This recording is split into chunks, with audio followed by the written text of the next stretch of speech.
Hello and welcome to Patrick's Models and Transport. Let's see how we make our homemade streetlights.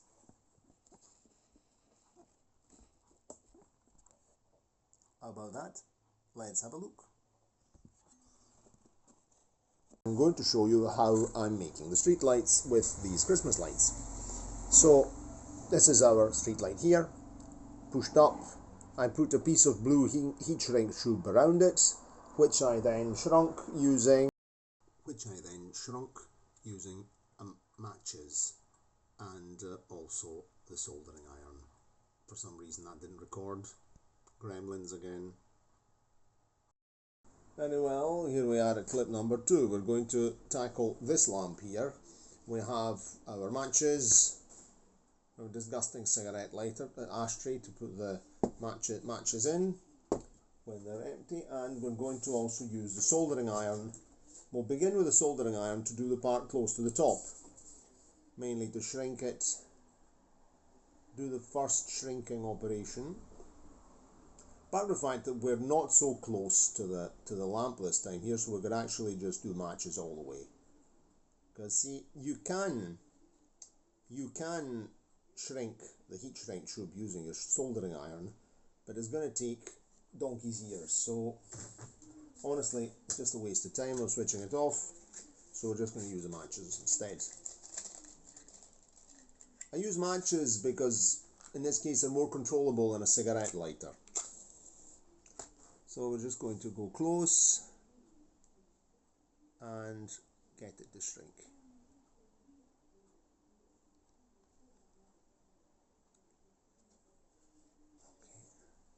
When the flame gets too high, I just blow it out. Off that and put another one.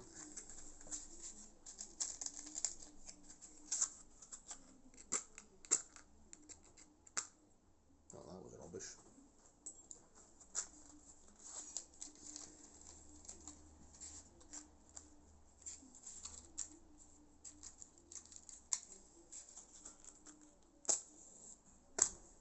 Got a bad match.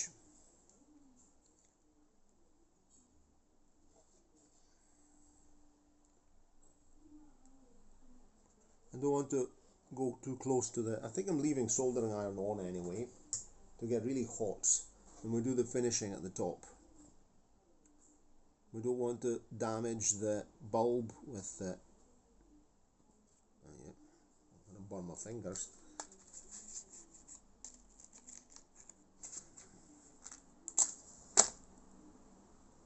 It's more controllable at the beginning, you see.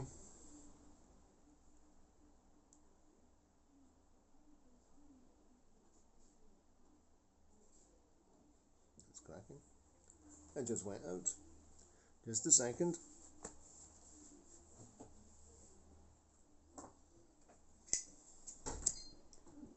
Let's just recycle this match. I'm about to come. This match.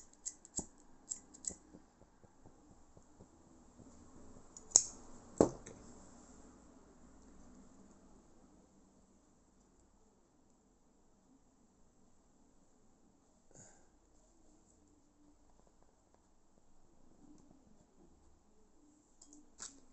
That's quite nicely done, I would say. See if it's working. Oh, lovely. I mean, we don't need to...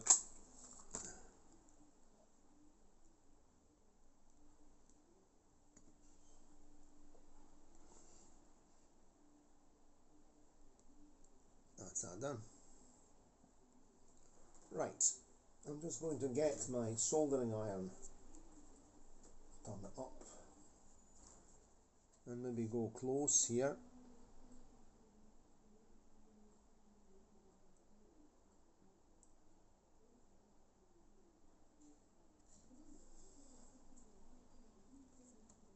Soldering iron isn't hot enough right now to do that much. Probably hot enough to burn your fingers.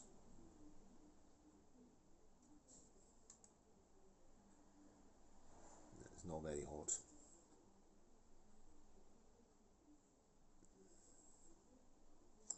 We'll do the finishing off in the next clip then. Righto. Let's see what's going on.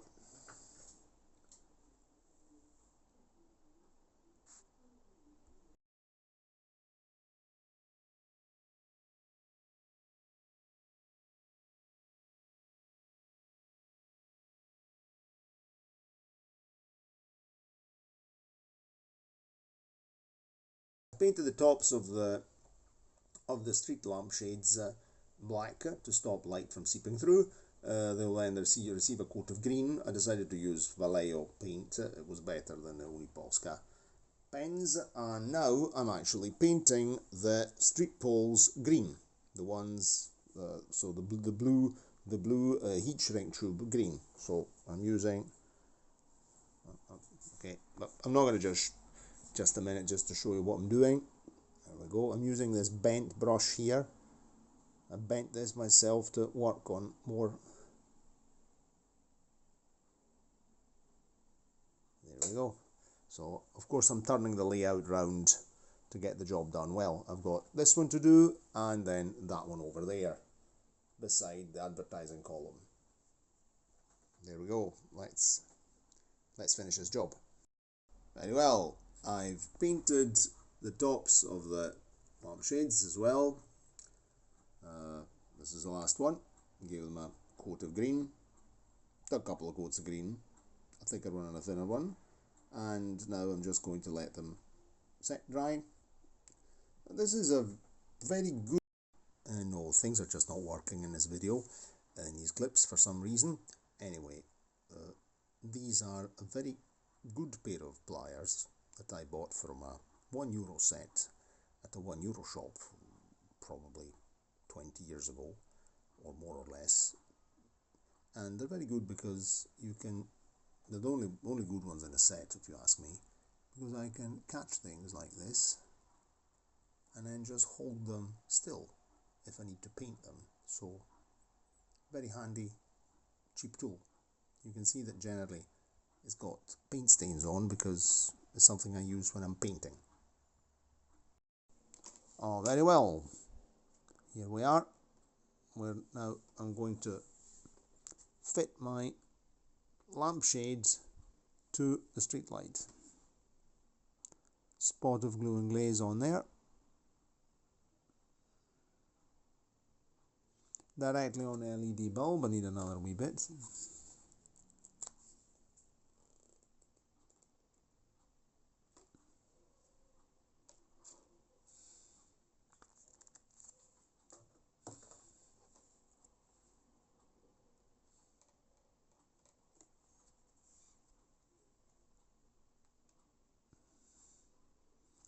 Better be generous.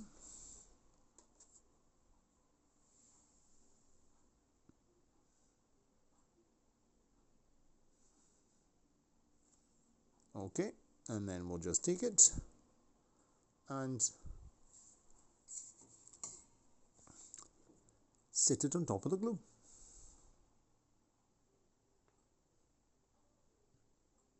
Okay, let's make sure it's centered properly.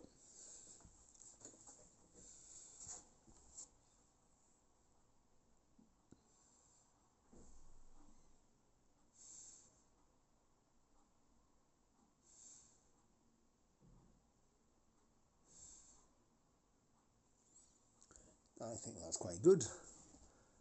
Just you stay with me and you're going to be turned round on the layout while I look at the thing.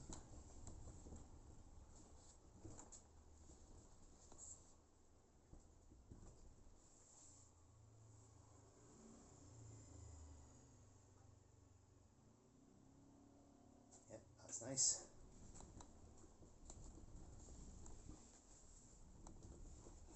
It's all very well, it's all good. We'll switch it on now to see how it looks.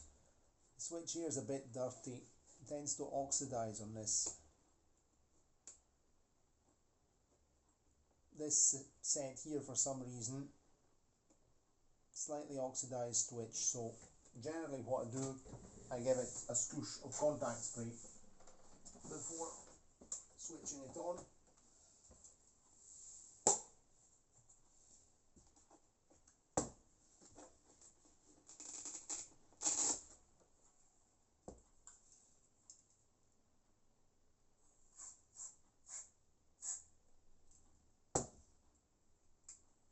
Once you scroosh it with contact spray, it works perfect. Thing is, you have to keep scrooshing the thing. Rubbishy switch.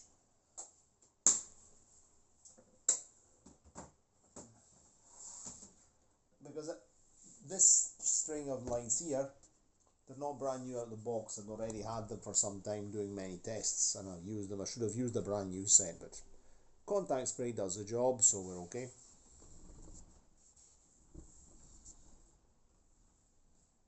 There we go. That's very nice. And now I'll show you. Let's put this where it belongs. Let's put the houses where they belong. House number 1, house number 2, house number 3. That's nice. And we'll just come over here. The footbridge should be here. And you can see the other 2 lamps at the station. So now we're going to put the top light off. And we'll put the table lamp off as well. And how's that? That's nice. So this is was the last job I had to do on the layout. Wire up and finish the lamps. I've just received from Bugler 75, from Ian, my friend Ian, some very nice HO posters and adverts to fit on the advertising column or Morris column. I'm going to download them now and have a look.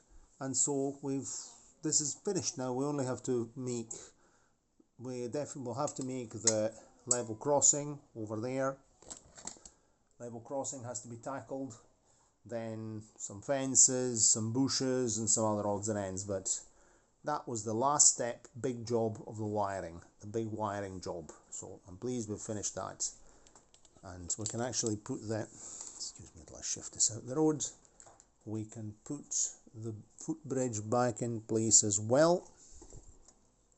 There's a spoon here. There we go. And now we can have a look. This is my uncoupling wooden spoon.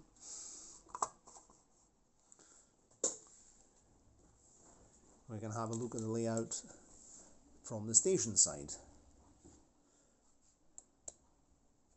I have to decide what to do here behind these houses. Maybe I'll make a small kind of gravel road or something, not this grass.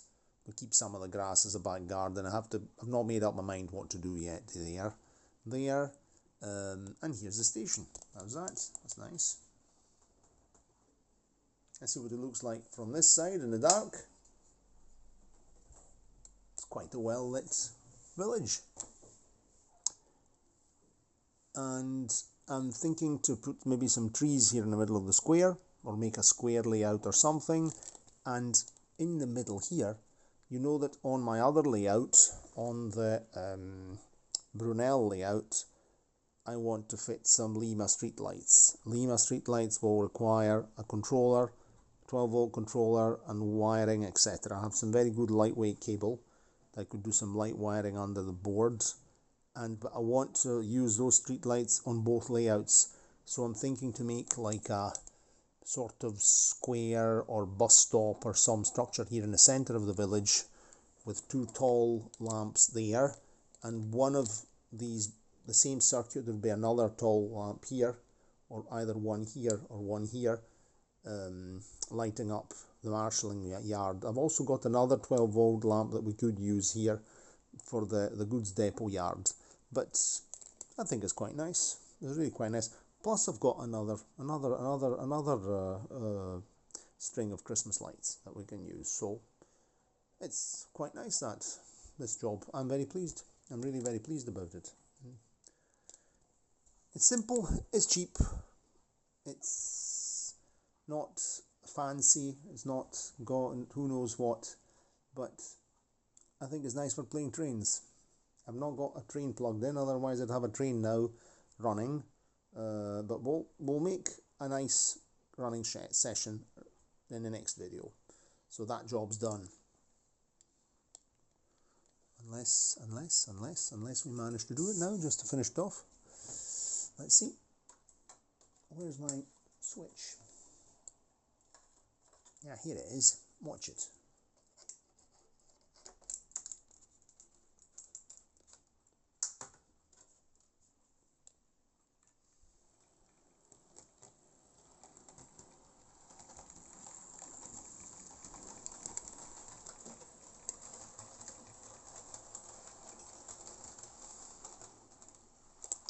Kleinbahn D120 has lights, but they're not very bright.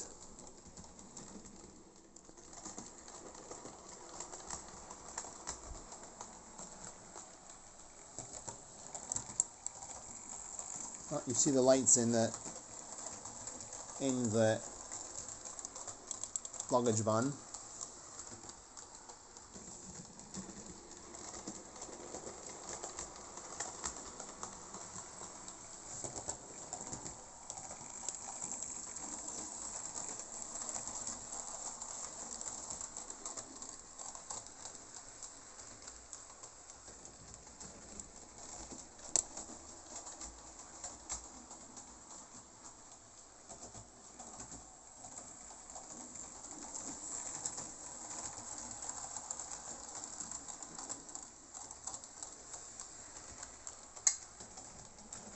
So there we go.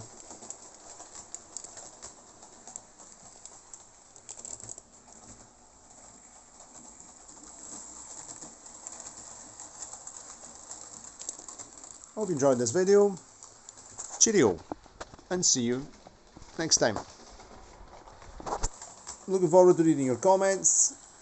Subscribe to the channel, click the notification bell, etc., etc. And if you've got any questions, feel free to ask.